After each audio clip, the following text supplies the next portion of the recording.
Good morning, everybody. So today our input is going to be on our English. And yesterday you all worked super hard and you created some fantastic shape poems. So what we'd like you to do today is you are going to recite your shape poem.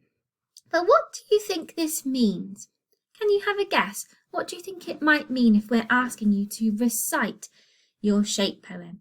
I'll just let you have a little think. So, if you're reciting your shape poem, this means to say something out loud in front of other people. So we would like you to learn your shape poems today, and you are then going to perform it to the people you live with. So we're going to talk about how we can make sure when we're performing our shape poem, we are presenting ourselves in a really positive way. So I'm going to read my shape poem to you, and I'm going to read it to you in two different ways. And I want you to think about which one you prefer and why, and what's different about the two ways that I'm going to read the shape poem to you. So the first way, I'm going to read the shape poem. Snow leopards have short but powerful legs. Their whiskers are as long as a slippery snake. A snow leopard has sharp white teeth that are as sharp as a razor blade. A leopard's fur is soft and spotty, and their eyes glisten in the sun. So that's my first way of reading the shape poem, and this is my second way of reading the shape poem to you. Snow leopards have short but powerful legs. Their whiskers are as long as a slithery snake. A snow leopard has sharp white teeth that are as sharp as a razor blade, and their fur is soft and spotty, and their eyes glisten in the sun. So what I'd like you to do now is pause this video and have a think about which way you preferred when I read the poem out loud, and why did you prefer it that way, and what was different. I'm going to give you a quick 30 seconds if you pause the video to think about what you preferred. Okay, so I think most of you will probably say that you preferred the second way that I read the shape poem. And that is because when I was reading the shape poem to you, I made sure I was sitting up straight.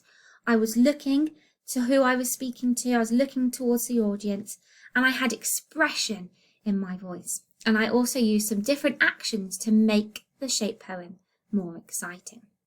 And that is how I would like you to present your shape poems to the people that you live with today. So we're going to think of a little list about how we can recite our shape poems confidently to other people. So the first way I said that when I was reciting my shape poem, I said that I was sitting up straight. When you're going to perform yours, you can stand up. So we're going to say stand up straight. I also said that I was looking at the audience. So look at the audience.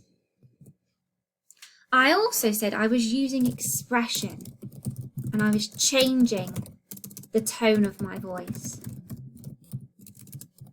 to make it more exciting. And I also included actions to make it more exciting for the listener. So I would like you to have a go. When you're practicing your shape poem today, you're going to see if you can do all of those things to make yourself a really confident performer. So you might need a little bit of time today to learn your shape poem off by heart, as it would be fantastic if you could do it without holding the piece of paper in front of you. Otherwise, the audience can't see you. So perhaps if you do need to have your shape poem in front of you, when you are reading it aloud, perhaps you could stand up and hold the shape poem below, just in front of you, so that it's not blocking your face, so that the audience can still see you. But it would be fantastic if you could have a go at learning it off by heart and seeing if you could read it without anything in front of you. Now that might be a little bit tricky and you might need lots of practice, and that is absolutely fine. So we'd like you to see if you've got a soapbox that you could stand on at home. So in school, we've got some stools that you would have been standing on to present your shape poems to the rest of us.